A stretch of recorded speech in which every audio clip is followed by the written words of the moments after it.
The show on the road. All right, we are live. 2 days in a row, we're live.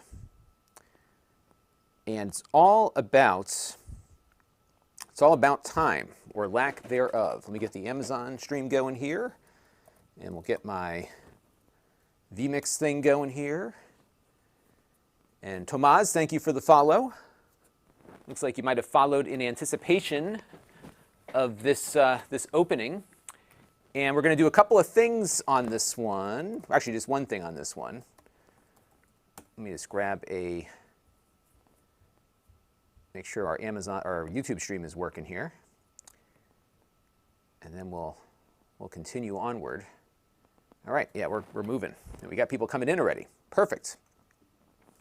So yeah, this is the mystery magazine for March. I got, the last one came in a little bit later in the month than this one did. And I cut my finger cutting that label off. So that's my work-related injury for the day, but I'm okay. I just can't touch any touch screens with my bandaged finger here. So, and then I bought this mat from Elgato. This is the one I have on the Amazon link is not actually the one I bought, but this one is not yet on Amazon. But this is a green screen mouse mat. So it's got like the rubber on the bottom. It's like this big, huge mouse mat thing. And I thought it might be fun to try a little green screen on the overhead. So that's what you see on the overhead, and we can like pull the magazine out. So I guess as long as there's nothing this color green in the magazine that we're about to open, we should have some fun with it, right? So that's what I've been playing around with a little bit. We're going to have more of this green screen in the next video that I'm working on. I was going to shoot the review of the ATEM Extreme today, but I wanted to figure out the macro thing, which I finally got a handle on. So by the time I get everything figured out, it was 3 o'clock. And I hate starting reviews at 3, especially ones that are highly technical like that one, because it just eats into the whole day there. So we got some friends I want to say hello to. So let's start saying hello to everybody. A lot of people popped in here. This is like a good time to stream. So Jody is here. Hello. Dava is here. Andy G is here. An interesting box. Yes. So, and if you're not familiar with this, every month, and I'll say hello to some more people like Evan here, and Cedar Lake is here, right around the corner. Romeric is here from the other end of the world there. I think he's in Paris, I believe he said. Darth Vader, you are not my father, but you can have a hello anyhow. Good side, dark side, or light side? I'm on your side, Darth Vader. Good day to Joe. William Wilkinson is here. All our regulars are here. BB Garnett, making some jello. Andy G wants to know, how did I put the camera on the top view? I actually have a rig over my head here that I bought a little while back. I could probably show you.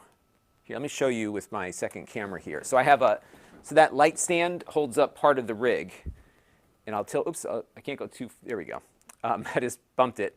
So it's this rig that goes overhead, and it's suspended on 2 light stands. So yeah, part of the rig shows up in the shot, unfortunately. But I put 2 lights on it, which was good because I used to have the light off to the side on me, and it wasn't ideal. So I can light the desk with these 2 lights overhead. And then it works nice. It puts light right where I usually have products that I'm looking at. And then the camera is actually, you can't see it because this light is blocking it. Actually, you can see the lens right there. So that's the other camera. And that points straight down. And these are these JVC cameras that I use for videos here. It works out okay. You know, my whole thing is, like, it doesn't have to be perfect. As long as I can make a video that's useful for somebody, then it's good. I don't strive for perfection, because if I did, I'd never put a video out. And I try to do like 3 or 4 of these a week. So it's busy here. And I'm always racing the clock. More so because now that my kids are older, you know, like the evenings are really important for dinner and bedtime and all that kind of stuff. So it's a constant race against time. So what's going to happen tomorrow, I work 7 days a week.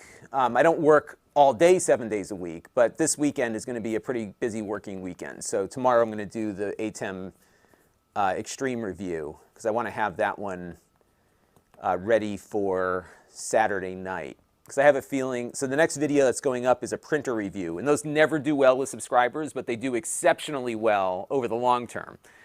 So you got to post it at some point. So usually I don't like to do a back-to-back posting, but that's what I'm going to do this week. If I get the Extreme review done tomorrow, that's the plan. What I'm going to do with it, this is, by the way, these are these little switchers that Blackmagic makes, and I got the new one, which is on the floor right now because I got 5,000 things plugged into it. I don't want to have to replug everything in. But they're really cool little video switchers, and now they've got like an extreme one. So each version gets a little better, but it gets more complicated the more that we get there. So it's tricky. Evan noted that my subscriber number is almost 300,000. Yeah, we're almost there. I think by next week, give or take, we might be there. Let me see what it's at right now. Let me see what the actual number is. So right now, I need 501 more subscribers. And I generally do anywhere from 2,000 to 3,000 a month. So I think another week or two we'll be there. I'm keeping an eye on it. So we'll have a little note. It actually might be fun to, it's probably not going to be done by Monday, but it'd be fun to be able to announce it on the wrap-up. But yeah, we're almost there. And then Yin Charari is here. Hello. I'm awful with names, so hopefully I got close to pronouncing that correctly. So what are we doing today? Well, today is kind of a lower key affair. I'm going to put a little bit more light on that screen there to see if we can, oh, the intensity's up pretty high already. So what we're doing today is we are going to open up this mystery envelope. Now what happens is every month, I paid for this, the Video Game History Foundation has apparently a glut of extra gaming magazines in their repertoire, in their collection. And so what they've been doing, let me see if I can find the page here, and I'll show you what it is. So what they have been doing is every month, you can subscribe to this, which is what I did. They send you a magazine from their collection. And I will pull up exactly what we're about to open up here. So I have no idea what's in here. What I do know is that it's a magazine from the 80s or 90s involving video gaming. And that was a time when I was really following video gaming. And for those of you who haven't watched me all that much, my first, I had a cable access TV show like 30 years ago. And I was doing video games on that when I was in 7th grade, so kind of funny how that works out. But what I subscribe to is this blind box. I'll zoom in a little bit here. This blind box vintage game magazine thing, and this is a nonprofit, and I had subscribed to the 80s and 90s era. So every month I get a new magazine from them, and this has been kind of a fun thing. It doesn't work well as a recorded video, but it works really well as a stream. So that's what we've been doing here. This is the third one I've received now. We'll see how many more they have. Last month it wasn't a Nintendo Power. William Wilkinson's wondering what it is. Last month it was a Nintendo Power. Actually, let me show you the. Let me show you what it is. Grab it real quick. I'll show you actually the last two that I got because they're right here. So the first one I got. Yeah, we're going to mess around with the green screen also here in a second. Yeah, I think it might have. We'll see how green it is when we enable that, Brett. It could happen. Thank you, Michael, for the kind words, and hello, Mark Smith. And give me 1 second. It's got to respond to a text message that I got here.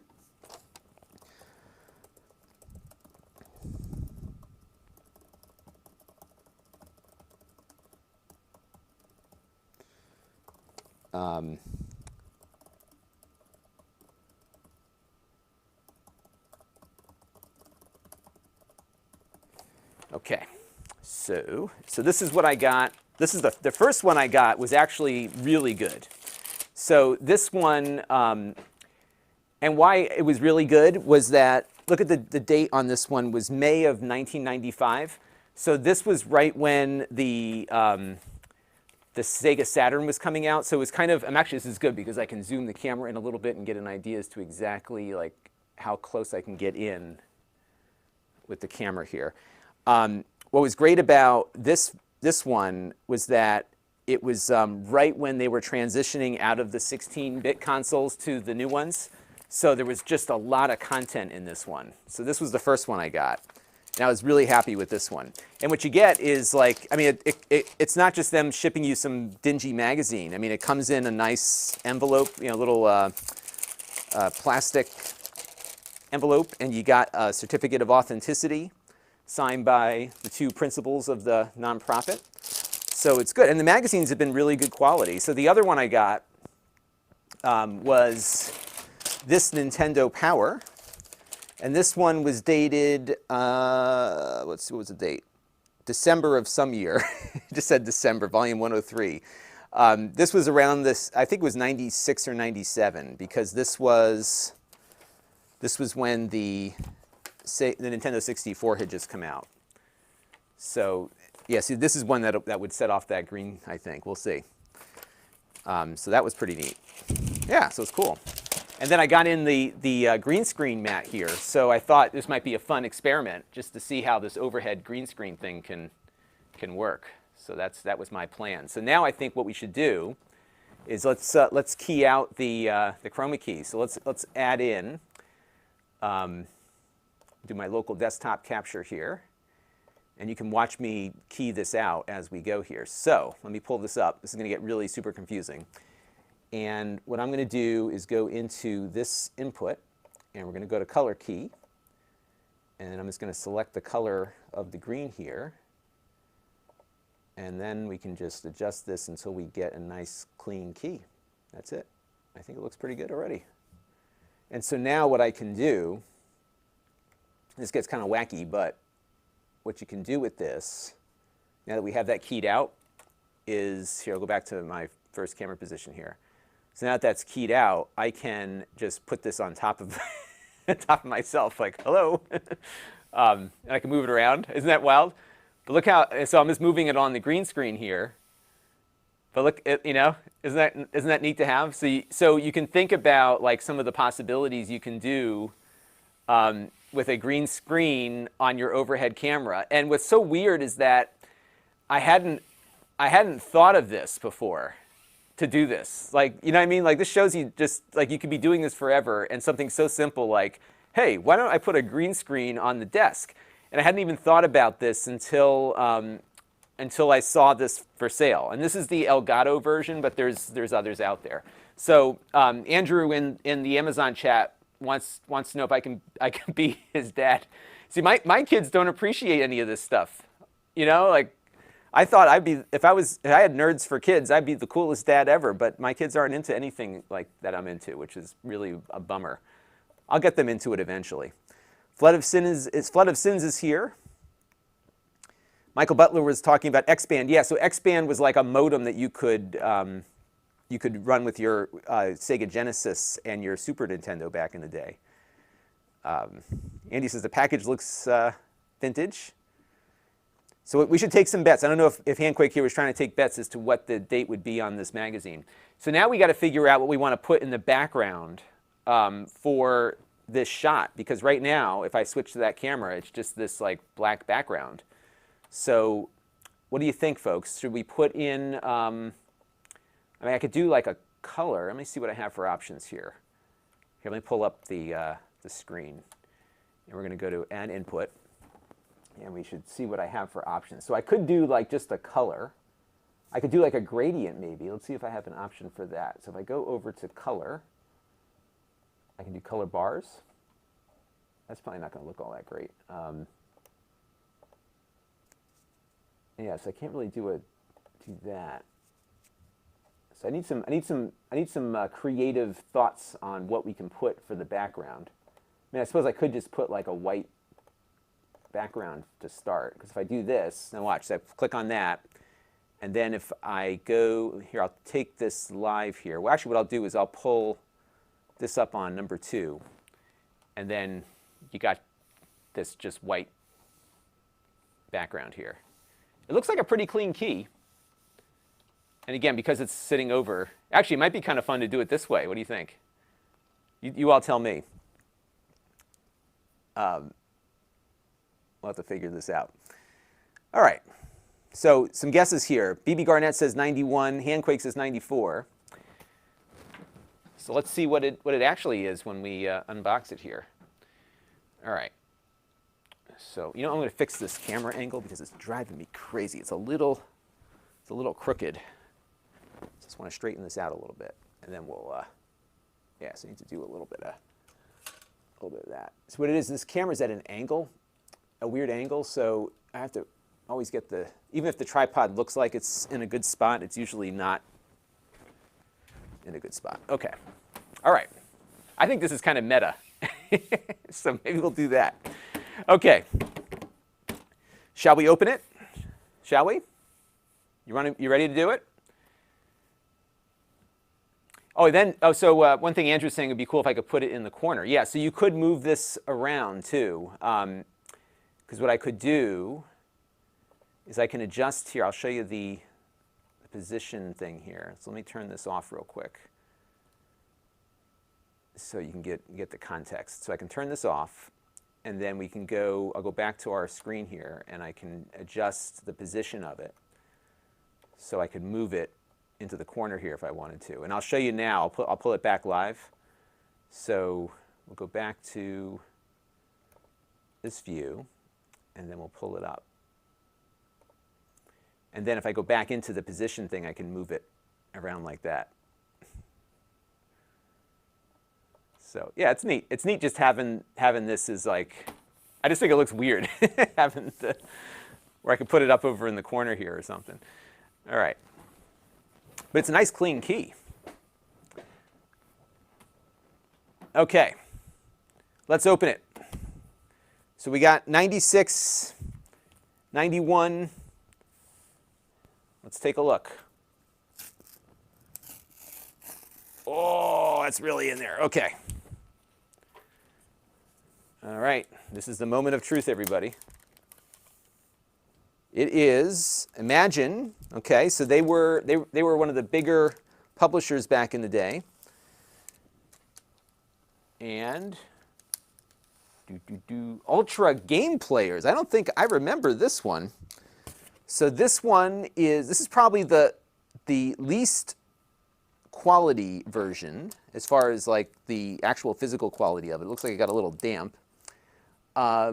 This is February of 1998. And I can put that up. See, I need to adjust. So you can see what's happening here is the key, because of the plastic, it's having trouble keying through that plastic there. So that'll get better as we flip it over. So I might go back to, so this one actually looked better, actually just putting it on top of myself there. Yeah, actually, here's a good idea. We could do like a little Tron background. See, the problem is, oops, hang on a second. The problem is I have to find an image that is public domain, so I don't get in trouble on the copyright side. So we'll undo this. And again, we got the same certificate of authenticity that we got before. And so here you go. And we can open it up and start seeing what's in here. So this is 97.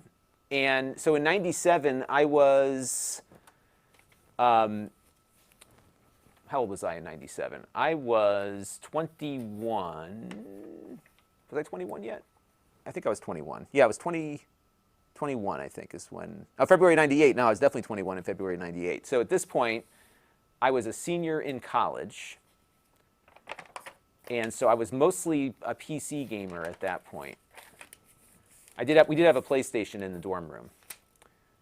And we can see I got to fix the key a little bit here so I can adjust this. So let's take a look. So you see how that shadow is kind of bad on my arm? So we're going to adjust the key. So let me just take this off for a second. And you notice it more against the white than you do against something else. So I'm going to go into our gear here again, And we'll go back to color key. And we can adjust this. So keep an eye down here where you see that shadow. I'll put my arm up here. So this will be a good indicator. And we'll just kind of adjust this a little bit more, and that'll tighten it up. So see, now you get less of that interference there. And so now we can go back to this and then bring it up. So yeah, it'd be cool to have like some more branding back there. The other thing I could do something like this. That works too, right? A little motion back there. But see, here's like an area where it's keying off the yellow. So I think this works better when you've got some predictable color. Because this isn't, it's funny because this is not green, but perhaps how the light is reflecting back is why it sees it as that. So you can see it's kind of transparent going through. And we can step through some of the pages here. This is Konami XXL Sports Series, and these are PlayStation. So right, this is like, at this point you've got the PlayStation, the Nintendo 64, and my beloved 3DO is kind of done for. And it's interesting, the yellow here is really tripping it up. Isn't that funny? It's only the yellow, not the green.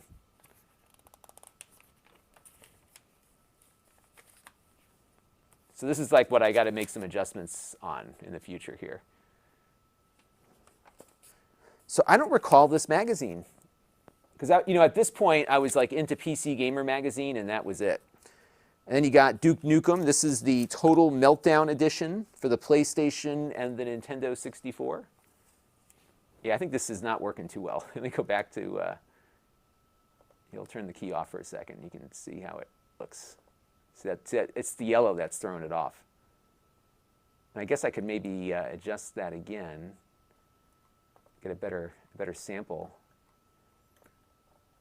But yeah, no matter what sample I choose here, it's not helping. Or I could just turn it off and go back to that. So I think it's the combination of the light reflecting off of this that's probably causing some of that.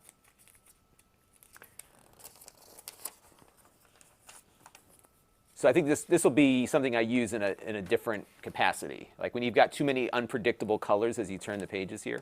Yes, Resident Evil 2 must have come out around that year.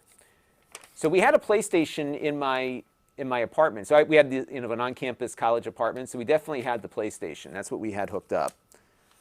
I did not have a Nintendo 64. My brother did. So we did a lot of...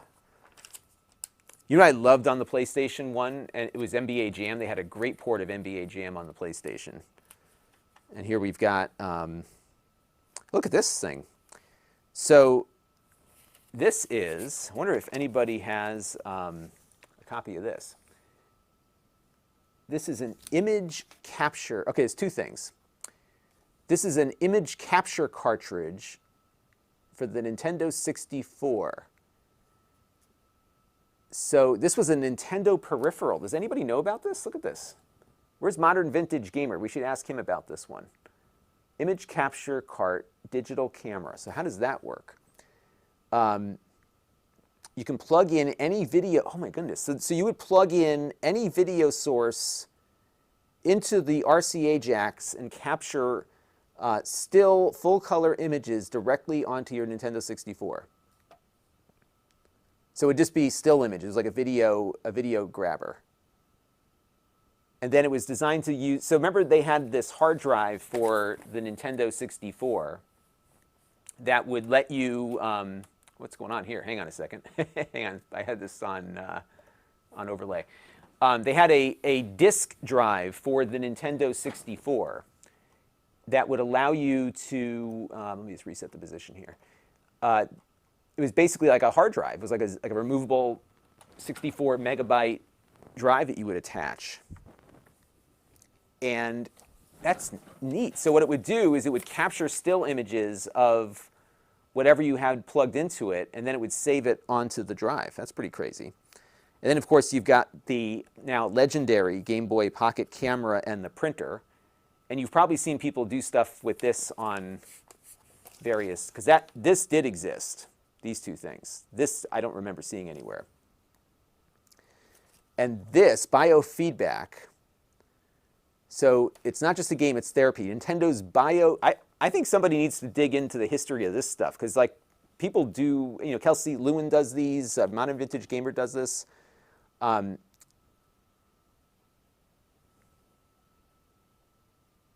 Yeah, so we should try to do the black cloth. We'll try that next in a minute to key on that. So it was a biofeedback thing. So it would read your brain activity, and then you could slow down or speed up the Tetris pieces. That's pretty wild. That is wild. I don't remember ever seeing that. And they've got some upcoming games. Games that we've all come to know and love. Zelda Ocarina of Time, Yoshi's Story, F-Zero X, Diddy Kong Racing, Banjo-Kazooie, 1080 snowboarding, NBA basketball. It's all there. Pretty wild, huh? Here's like it's like a poster. Anybody want this? Resident Evil 2 poster. Here, I'll show you on the other view here. Look at that. Pretty neat, huh? Pretty neat. And Handquake says he remembers when, I'll pull this up here, remembers when 64 meg was all the storage in the world. Yeah, I know. Well, it's funny. I think about 1995, or 90, yeah, it was 95 or late 94. I got a 1.2 gigabyte hard drive. And I was just like blown away by how much storage that was. And then I bought the drive from like one of those computer things in computer fairs, and it had a virus on it. It had a boot sector virus on it. So I bought the hard drive, it virused everything. So I had to buy antivirus. It was a whole big to do.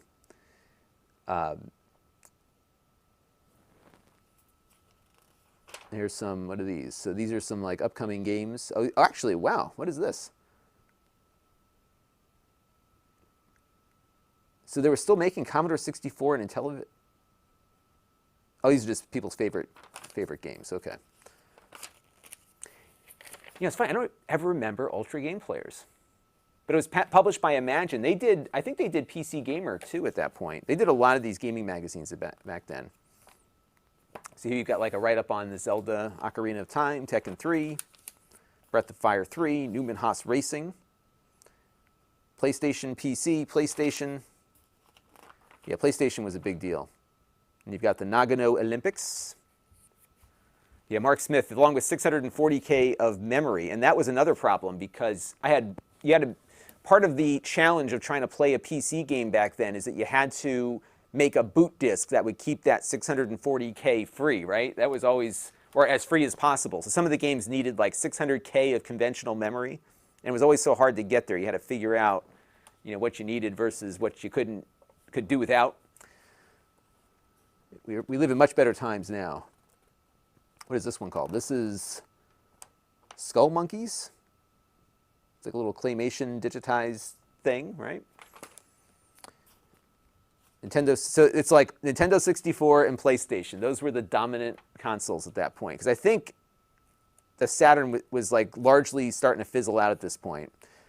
So here you got Alien Resurrection, which was on everything except Nintendo 64. So PlayStation, Saturn, and PC on this one. And if you want to see something close up, let me know. Aero Fighters Assault, Nintendo 64, and it worked with the Rumble Pack, this one. Fighter's Destiny, Nintendo 64, 64, PC. This one's called Sanitarium. And the PCs at this point, so 97, I had the Voodoo card on my PC. So the graphics on the PC were starting to really exceed what you could do on console.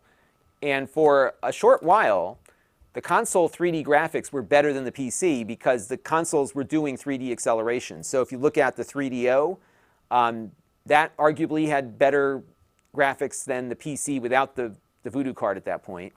The Nintendo 64 and the PlayStation, they all had accelerated 3D. But the PC, when the Voodoo came out, was just so much better. Need for Speed 3. This one's PlayStation. I don't think this one was very well liked, if I recall.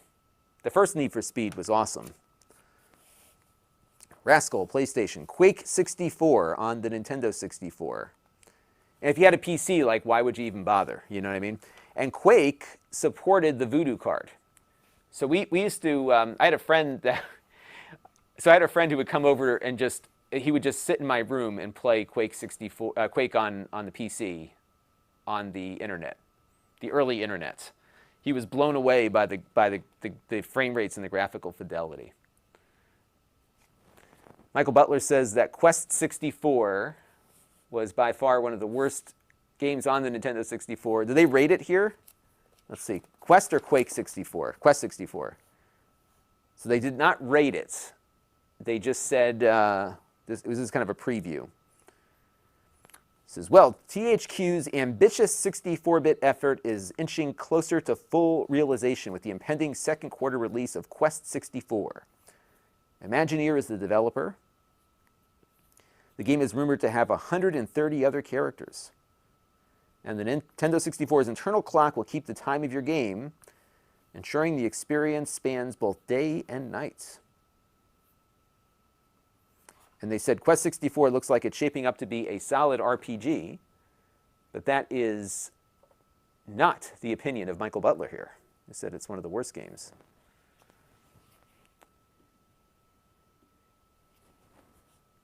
Yeah, we got a lot of reflection on here, no doubt. I could try to turn the lights down, or maybe I could point it at the other camera, maybe. That might do better. What if I zoomed in the other camera? It's just very shiny, glossy paper, so it's hard to make it work. Let's see. Like I said, these are kind of like my Friday afternoon things when I have. So when I save these magazines, I get them in. I do them once a month whenever these come in because they're just fun streams to do. But this was like one of these days where I could not get the project that I had started this morning done in time for dinner and everything. So I was just like, let's do the stream today. We'll just stream the. So this is kind of a. I never do throw away anything, but this is something where I did not spend a lot of time on the production value, unfortunately. So yeah, I got to get some better lighting in for this task. Ray tracers on the PlayStation. All right, so here's the reviews. So let's see. So you all tell me whether or not these stand up to modern day scrutiny. Resident Evil 2, 9.8. I think this is one of the more beloved games out there. So you all tell me what you think of that. And if you're on Amazon, definitely say hello too. Proverdon, hello. Good to see you. Thanks for stopping in. Blade Runner, 9.1. This is on the... You know what we should do? We should like start playing some of these games and see how they hold up. This is on the PC, so this probably was a good game. And you know what's funny? When you look at the PC games, the amount of effort and coding that went into these, and the market wasn't big back then for PC gaming. Now when they make a PC game, it's easier to make the PC games because the PlayStation and the Xbox are all using the same, not the same code base, but the same processor. So you could code for one and easily port to the others with varying degrees of success. But there you go. Michael Butler loves the, that's right, they just made a remake. Never played the original, but he had a PS1. And Tano's wondering, how good will it be? We'll have to find out. You have to pick it up and check it out. All right, PlayStation. This one is called One. Got an 8.2. And this is a... What kind of game is this one? This is a... It was the best of games, it was the worst of games, is what their headline is. It's an action game. And they're kind of okay with it. There's some things that are not great, but other things are good. WCW Raw advertisement there. Auto Destruct, 7.7. And they liken this one to Carmageddon, Twisted Metal, and some other car combat games. This has got to be a PlayStation. So here's a Saturn game. This one's called Enemy Zero. Got a rating of 7.7. I've come to appreciate the Saturn more, and we're going to do some more with the Saturn soon, because Yeah, actually, Handquake, by the way, I'm thinking about doing this because I did restore my old laptop from that era. And of course, DOSBox works great too, right? So we could do some stuff with that. So we'll have to play around with that, with some of that. But I've really come to appreciate the Saturn. I have one now, and I got one of those modes for it. So I have a optical drive emulator because the Saturn games are getting expensive. So we might do a couple of game nights with that. Robotron 64. 8.3. These guys rate things pretty highly. I don't think I've seen anything below 7 yet. Let's keep going here. So this is Nintendo 64, point blank for the PlayStation. So you can see how many, where things had gone for the Saturn. Like I would say, what, 85% of the stuff here is PlayStation versus Saturn, right? Or even more. Like the real dominant systems at that point were PlayStation and Nintendo 64. Saturn was kind of on the way out. Sam Adams just got the MacBook M1 Air. Yeah, it's a big jump, isn't it? It's a big, big jump. I'm going to talk on Monday on the wrap-up about this whole Intel ad campaign.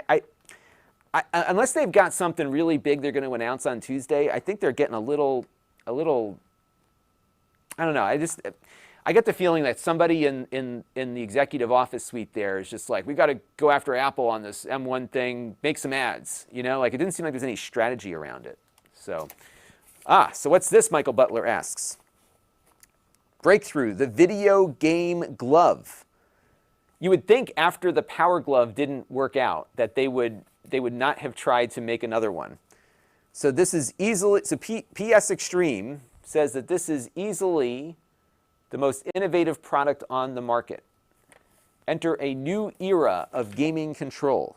100% compatibility with your PlayStation games. One-hand intuitive gaming. So here's something to think about with this, right?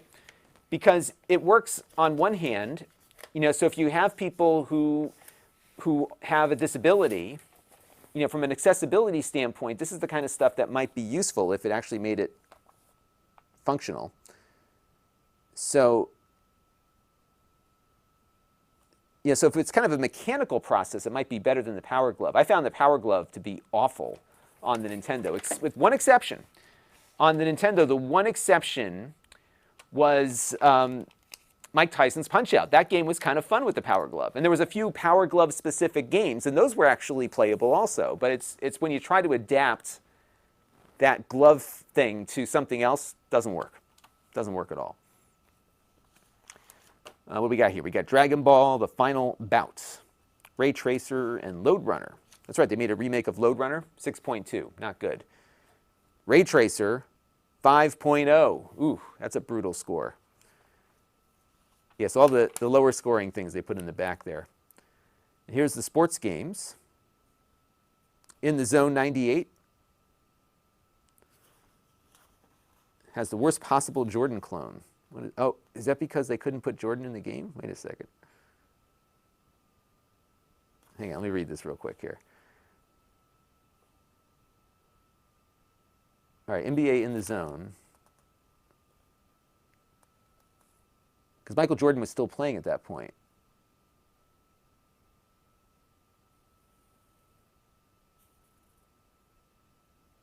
Okay, I'm just reading through it here.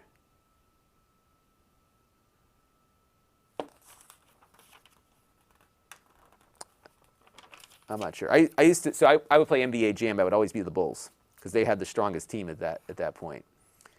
There's a lot of NBA games. Look at this. There's NBA in the Zone 98, NBA Live 98, NBA Shootout 98, NBA Fast Break 98, NBA NCAA March Madness, NBA in the Zone 64, NBA Basketball, unnamed NBA game. How many NBA games can the market support? My goodness. That is crazy. Here's our Chips and Bits ad again. There's some codes for Diddy Kong Racing and Pandemonium 2 there. You can win, let's win the ultimate gaming rig. Wow, that's a prize. Look at this one. Can you imagine winning this? You get a Saturn, a Nintendo 64, a Packard Bell. This is like the ultimate 90s home PC. Like that's what you buy at your local whatever, right? You get a PlayStation, two of those PlayStation joysticks, a Game Boy Pocket. Oh, they give you like a whole rack of home theater stuff, a projection TV, Holy moly. That is like, that's a prize right there to win all of that. Yeah, so what's the catch? The catch is, this is one of these, so I would question the, I'm sure they figured out some way to make this legal. Oh, it has you get a satellite dish also, you get your satellite TV. They had satellite TV back then, believe it or not. So the whole thing of prize, chance, and consideration, you are entering, there's an entry fee, and I'm guessing that they're making this a game of skill, not of luck. So what it says, in this contest, you don't rely on the luck of the draw. You determine if you win or not. You win by outscoring others in a game of skill. See how they're very succinct about this? Because you can't have people pay and have it be a game of chance, because that's illegal gambling. So they're riding the line here, right? And all right, so what happens is, it looks simple, but it's only the start. So each of the, so you get more puzzles mailed to you, and it gets harder. But this time, it's all up to you. You have what it takes and play to win. So, oh, I see. There's a computer contest and a video game contest. So here's the computer. Win a blazing fast computer with a 300 megahertz MMX Pentium 2. That was a pretty good rig at the time. So I built a 450 megahertz Pentium 2 later that year. So around the summer of '98 is when I built that machine. 32 megs of RAM, 4 gig hard drive, 24x CD-ROM, Windows 95, modem, and more. But no 3D accelerator. It's got everything else. And then they've got the media rig contest, 130 watt receiver. That's not very powerful, but it had Dolby Digital. And you get a DSS receiver as a bonus option, which was the satellite dish. So, and BB Garnett points out, yes, you do. Actually, that's right. They had the big satellite dishes. So I knew people that had those huge, huge dishes. And then the DSS dishes, the smaller ones, those were, I think those came out. I remember a friend of mine was house sitting, and the people he was house sitting for had one. So I think around 93, 94, the smaller dishes became available. And the big breakthrough here was that these were receiving digital broadcasts from the satellite. And I think it was MPEG-1 video that was coming down from that. I'm pretty sure that's what they were doing that. And Handquake says, this magazine's like a toy store. It's just everything is outdated and expensive while being so cool. And you know what's funny is now this stuff's getting expensive again, right? Because everybody's collecting. They want to have this stuff again. So it's all going back up in price. But it's funny, we all took so much for granted. Like, wouldn't it be great to just unbox one of these things new again? Even the computer, as lousy as the Packard Bell is. We could send away and get our Ultra Game Players magazine here. All right, some more stuff here. Code Monkey. Duke Nukem 64, some cheat menus here. Some Game Shark codes. Bomberman 64. You know, I just realized my wife and I have not figured out what we're eating for dinner tonight. That should be a fun thing to figure out. That's a good game, right? Bomberman 64. BB Garnett. Yes, you used to have to move the dish around. But what was cool is I had friends that had one of these, and you would sometimes pick up, because everything was analog and in the open, so you would occasionally pick up, like when somebody was going to go live on TV, you could pick up their signal before they went live. So there was a lot of hot mic moments back then if you had a satellite dish and you were on the right satellite, on the right receiver at the right time. Now it's all fiber optics and internet. You can't get at it. So you also missed Nintendo 64. Yes, they were really pushing the Nintendo, the DD, at least the magazines were, but it never came here, right? It was all in... this is interesting. So here's another irony, if you will. So they're pushing you to imagine games. That's right. They became IGN. So they're advertising in their own magazine, taking up valuable space, right? that they could have sold to somebody to push you to a website which would put the magazine out of business. Over 30 sites dynamically deliver the hottest game coverage available. Yeah, I was doing a lot of online game research back then. Ultra game players. Tekken 3 is coming. Did Namco pack it all into a PlayStation disc? There's some comics back here. Some letters from readers.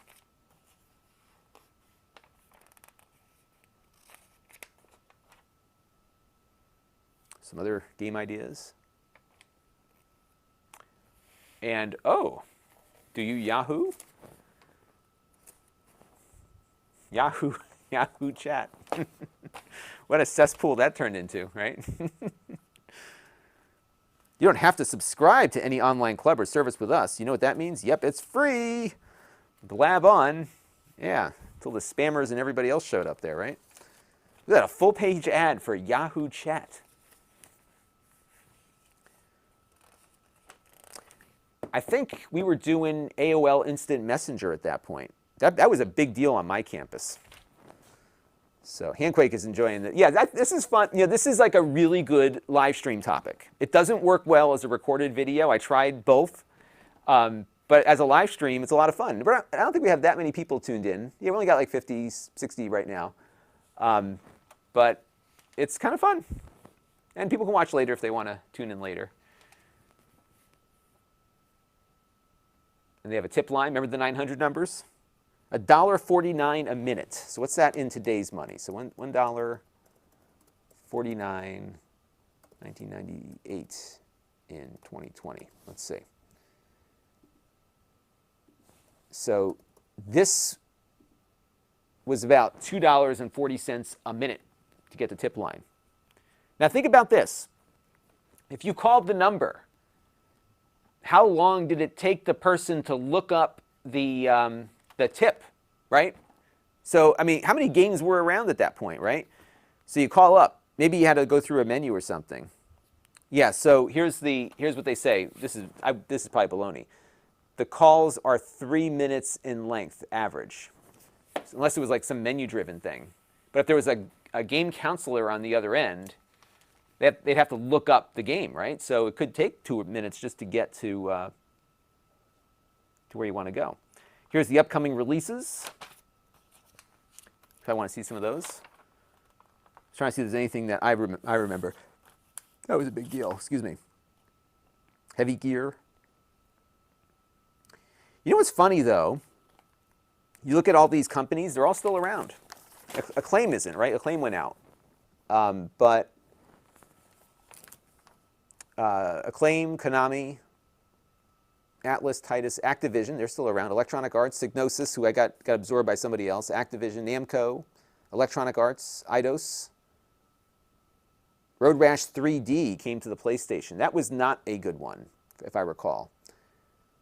There was, though, a PC version of the 3DO Road Rash that I think was the best version of it.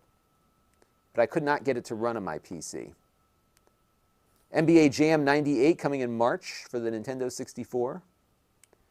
So PC games. Let's see if there's anything that so PC.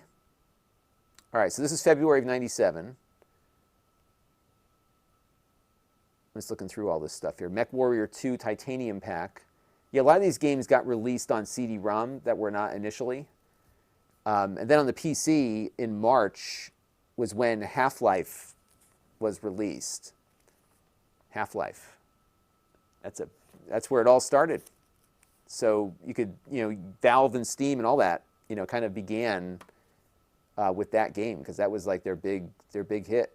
And I think Sierra actually was the publisher of that. I'm just trying to see if there's any PC games that I was really looking forward to back then. I don't think there was. Actually, this is February of 98. So the Wing Commander Prophecy, which was the last Wing Commander game, came out around the time that this was published. I'm pretty sure. And here's a bunch of ratings. So they have all their reviews kind of in an index form. And then we've got Armored Core, Final Fantasy Tactics, and that's it. Riven, the sequel to Myst. 5 discs deep, a universe wide. Say goodbye. You're going to be away a long time. I'm pretty sure, didn't they come up with a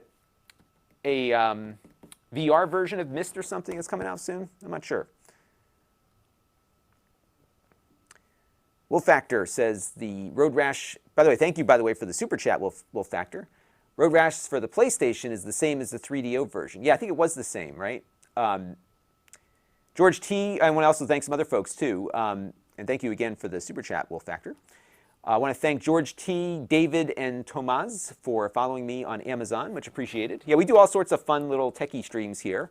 And once a month I get these magazines in. I never know what they're going to be, so it's always fun to kind of open one up and see what we end up with. Yeah, they started stamping the address labels because the last couple had the person's name on it when I got it. What if I should reach out to them like, hey, I would love to know, like, how does this magazine get from the person that got it to them back to me, right? Like, how many hands did this change before? Because these things, like, they were throwaway. You read it for a month, you recycled it or whatever, right? It's not something you'd hold on to. So now we will add this to the collection of all the other ones. Yeah, so Ultra Game Players.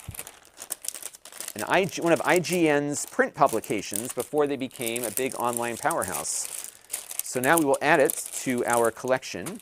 I would say so far, my favorite one of the 3 is this Game Pro that we got. You can watch the stream of this one. I was really happy with this one because this kind of reported on a big shift in the industry. So the timing of this one was great because he had so much. So you had a transitional period. So this one is mostly PlayStation and Nintendo 64. This one was everything. So you had the end of the 16-bit consoles, a ton of stuff coming out for them, and then you had all the excitement around the 32-bit stuff. This was a fun one to go through when we did it. And if you go to my live streams, if you're on Amazon, you can just sift through until you get to them. And then on the main channel, if you go to Lon.TV/live streams, you can check out the rest of them there. But yeah, this is a cool retro magazine. This is a lot of fun. Good stuff. So what's everybody else up to this afternoon? Are you doing anything fun? Tomorrow, I'm going to be working on my big review, and I'll put it back on the desk now that I have finished up my other tasks for today. I'll give you the overhead here. We're going to work on this thing tomorrow. If I can get it a little further down on the desk here. The problem is there's so many cables. Yeah, I gotta be careful with that. Let's unplug that one. There we go. So this is the ATEM Mini Extreme. I streamed about this yesterday, and I've got to get it. I want to get it down further on the on the desk here. But this is the new video switcher from Blackmagic, and this is the one that is below it in the marketplace there. So it's a lot bigger.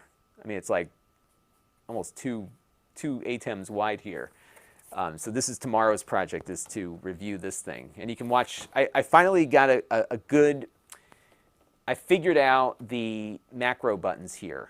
So I can kind of make this work similar to how I think a lot of consumers would expect this to work. But it's pretty complicated. And the complexity is not necessarily a bad thing. Because what's cool about it is that it is, for all intents and purposes, a really good professional broadcast switcher. And when you say professional broadcast switcher, that also means that there's a lot of complexity involved with it. And that's my only knock against it. So we'll have to see what we do there. Nick F., yes, I want to answer your question. I did get it in. And I have it on my list to probably do some streaming with it next week. So I wanted to get, this has been a big project this week, just trying to figure this thing out. So next week will be a little bit of a lighter week, but I did get it in. My wife ran it over with the car. It was in the package though, because the Amazon delivery people put it right up against the garage door. And I heard, I got the notification that it was dropped off and I was working on something, so I just didn't get outside quick enough.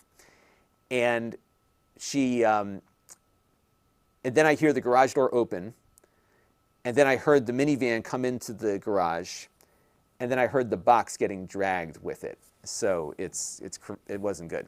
By the way, Handquake, thank you for your super sticker. I appreciate that. The super stickers don't show up in my vMix chat thing, so I don't always get to those in real time, but thank you for that. The good news is, though, Nick, with the clock, it's okay. It actually looks like it didn't get damaged, so we will take a look at it. But it does feel very brittle. So we'll see how that goes. Michael Butler has to get back to work. Yeah, this is my work today. He was just thumbing through a magazine, but people like doing that. Kay Rin says that there's too many buttons on this thing. There's a lot of buttons on this, a lot. And what's funny is that to get the full functionality, you don't push any of the buttons. You got to go on the computer. So we'll dig into that too. But we'll definitely take a look at that. Oh, I got to look into these Vivo. Is there a new Vivo stick PC? Huh? I'll have to look into that. We'll have to figure that out. Recipe Bob is here. Just noticed the live stream. Yeah, I found that Amazon is better at notifying than YouTube is. So that's probably going to be what it is. I don't get a lot of... these streams are just kind of a fun afternoon thing to do. My streams actually do better on Amazon than they do on YouTube. I mean, from a viewership perspective, it's significantly better on Amazon. But the audience is not as loyal as the YouTube audience at this point. So, you know, it's funny how each platform has its own strengths. But this works on both, which is great, because I broadcast on both of those. So there you go. All right. Well, I am going to depart in a minute, unless you all have some more questions for me. But this was kind of a fun little Friday afternoon chill kind of thing to do. And then tomorrow I'm going to start working on this. And see, this I think would key out really nicely. Let's try to key that out. Let's see. So if I go over to color key and turn that back on, yeah, that keys out pretty nicely there. Yeah, so that keys out really nicely. There we go. So now we can key that out, and here, I'll pull this up on the screen here. And Olivia says, this is sweet, dude. Awesome, thank you. Haley is here, hello, on the Amazon chat. So that keys in, doesn't that key in really nice and clean now? There's a little bit of fuzziness around the keys, but I can fix that. Yeah, you just lose a little bit of the edges there. So, but what's nice about this is that I can put this in a multi-viewer, right? So I can just show this and not have any background around it. It cuts it out nice and clean, and then I can make it smaller.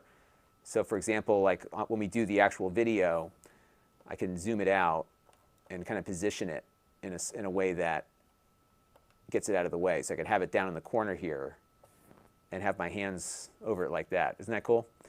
So that's what's neat about having the mouse pad on the surface. So I think that's kind of a neat thing. So we're going to play around with that a bit.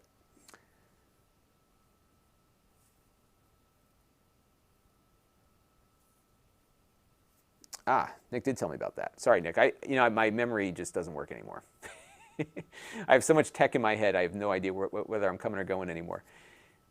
And I can fade that out, just like that. Recipe Bob's been playing with the Abernic RG351M handheld gaming system. Works pretty good. Cool. Yeah, I got to play around with a few of those again. I have not done much of that. So Haley says, I'd love to do this for streaming gaming content. And yeah, that would work well here because if, I'll put it back up again, because you can envision having your, like one of the examples that they showed on the Elgato thing was, kind of demonstrating to the viewer. Let me move this out of the way. So I'll pull this kind of into the shot here. So what I could do is pull up camera 2 here. And so you could overlay, I don't have a video game screen up right now, but you could overlay the controller on top. But you see how cleanly it cuts everything out? That's a nice clean key right there, I think. and I could put it on top of, here, I can put it on top of my, here, let's pull up Amazon real quick. So I could pull this on top of, so let's switch over to like a computer screen here. So you could imagine like having your screen up here and playing your video game, and you could demonstrate the controller because it cuts it out. You get a clean cut. So, and I'm using vMix, so that's, I'm not using this for, I'm not using the ATEM here. This is vMix, the software product. But you could really get a nice clean key, provided your controller isn't green.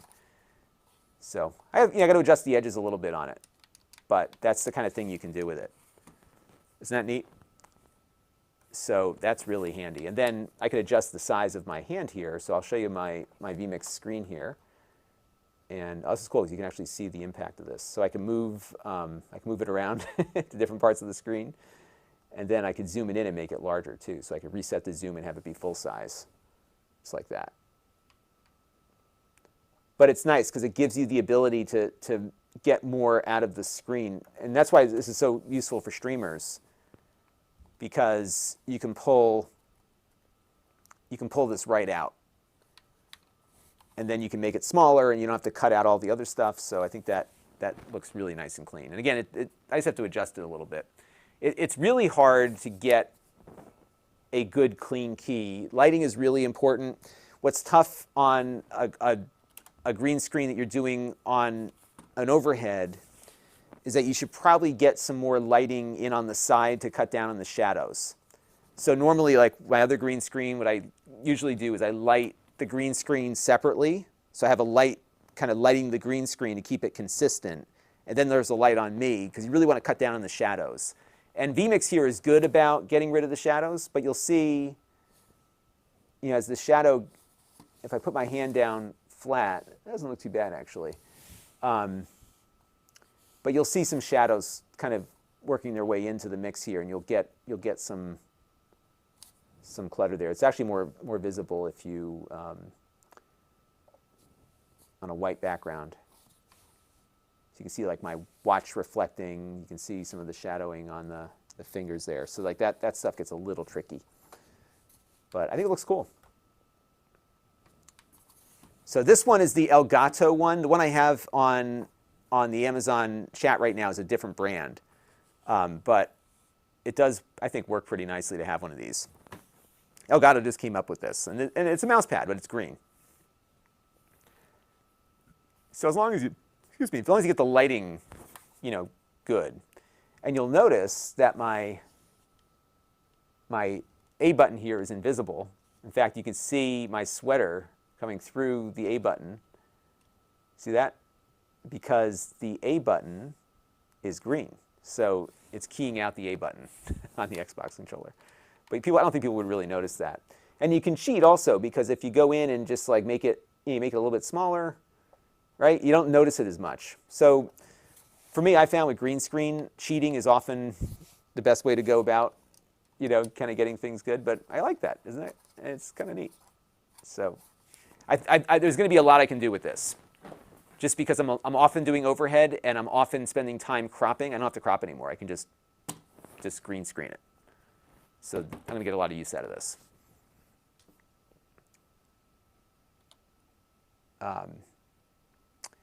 Special Lachard says I should try to use, I did do this a long time ago.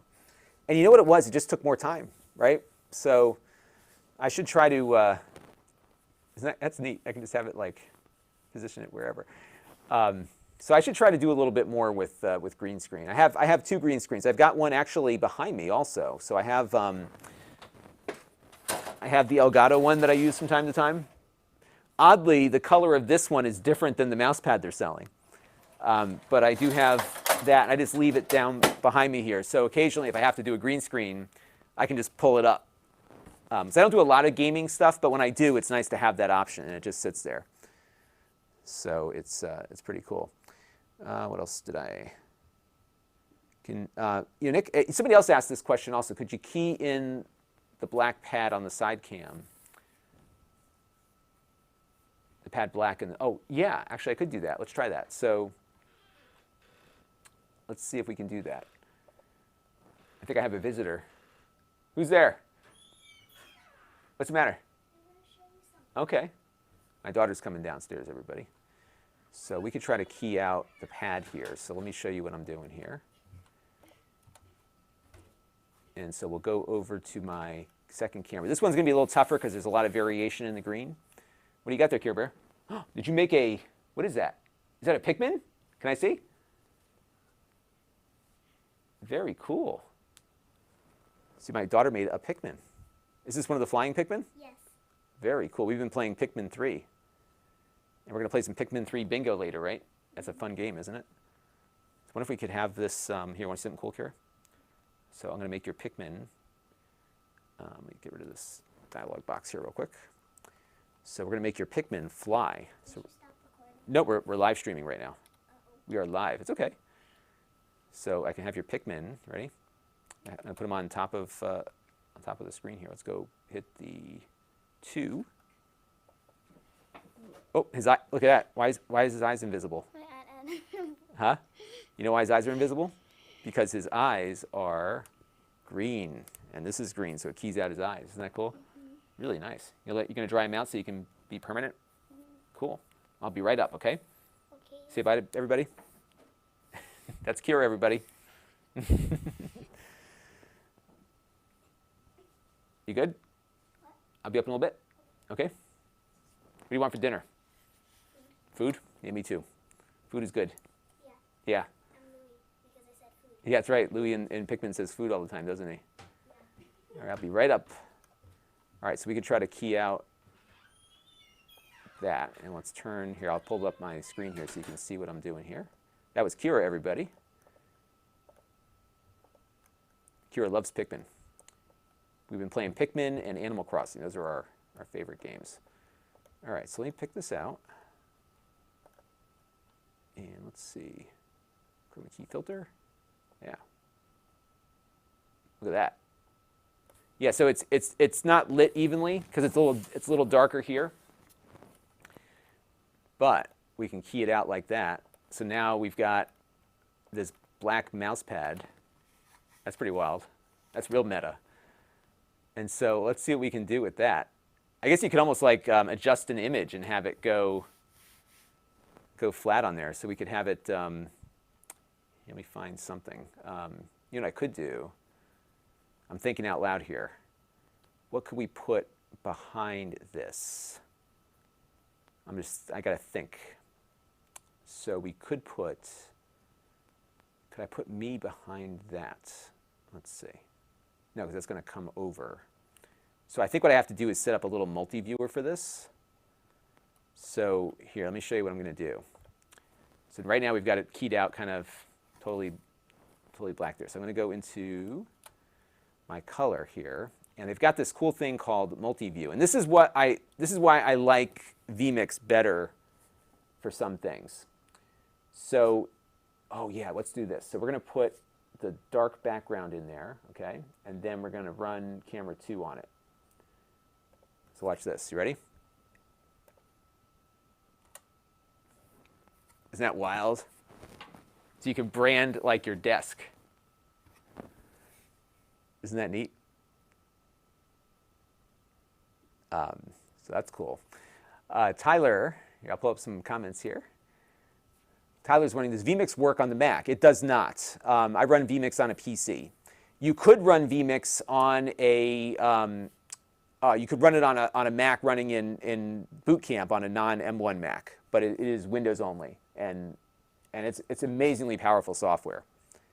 And if you're looking at this versus a, if you're looking at this versus like a TriCaster, I would seriously look at vMix because you can do some really, I mean, this is all real time. And I've got, all this stuff going on right now. Live stream, 3 1080p sources going in, 2 screen shares, NDI video going back and forth. I'm using 6% of my overall resources. It's an i9 with a 1080 GTX GPU on board. That's it. So it's pretty crazy. Chris Allegretta is wondering, am I on the list for the Aya Neo? I've been hearing a lot about this, but I am not on the list for it. I should probably get on the list, shouldn't I? like I said, I got to start playing with some of those retro handhelds again. I haven't. You know, what happens with me is I find something that works for me, and then I'm like done with everything else. I am, though, on the list for the Analog Pocket, which I think is due out pretty soon.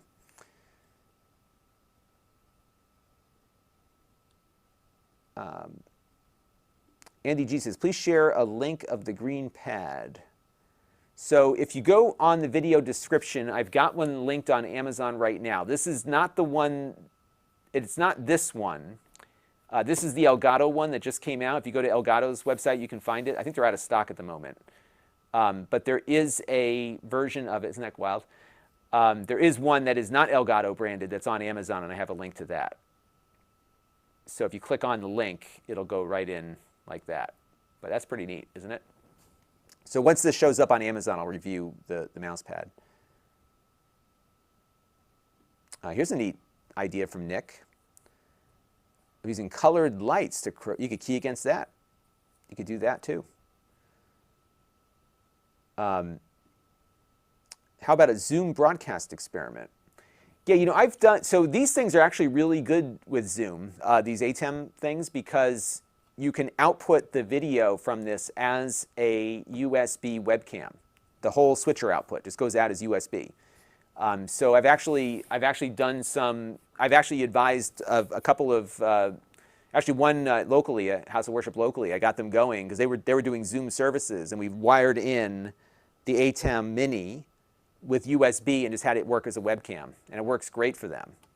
So that's something you could really do. Russell says exactly what I thought it would look like. Yeah, it's kind of neat. I like that. You could like dress yourself in green and have it just, I mean, as long as the color is consistent. You can see here as you get a bit of shadow and difference there, it begins to kind of work its way in. David says, my daughter wasn't named after Kira Nerys. No, I thought about that when we were looking at it, but the origin of her name came from my wife. So my part of my wife's family is Irish, and she did a semester in college in Dublin. And in Dublin, she visited a school, and she saw one of the kids' names was Kira, and that name always stuck with her, and that was kind of what we were thinking about. We were thinking about Kira and another name, and then when she came out and I looked at her, I said, she looks like Kira. So that's what we went with. My other daughter's name is Ellie. Andy asked about the vMix price, and Recipe Bob replied correctly that it's $60.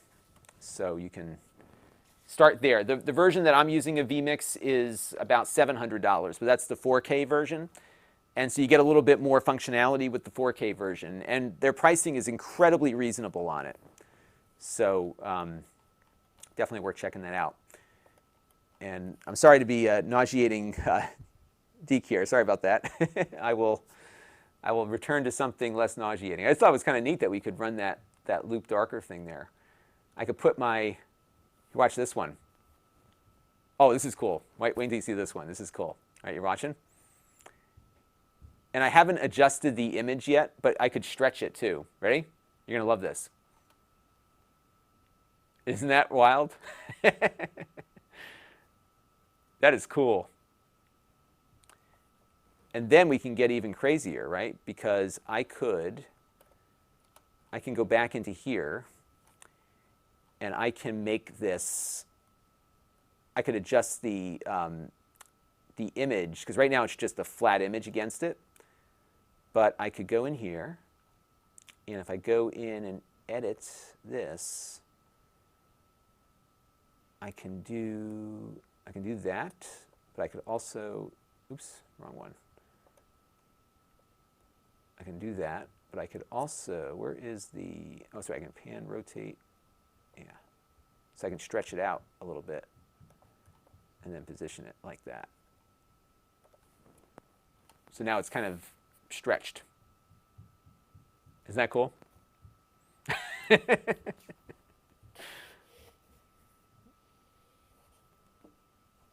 It's magic. That's what you can do with a thing there. It's neat.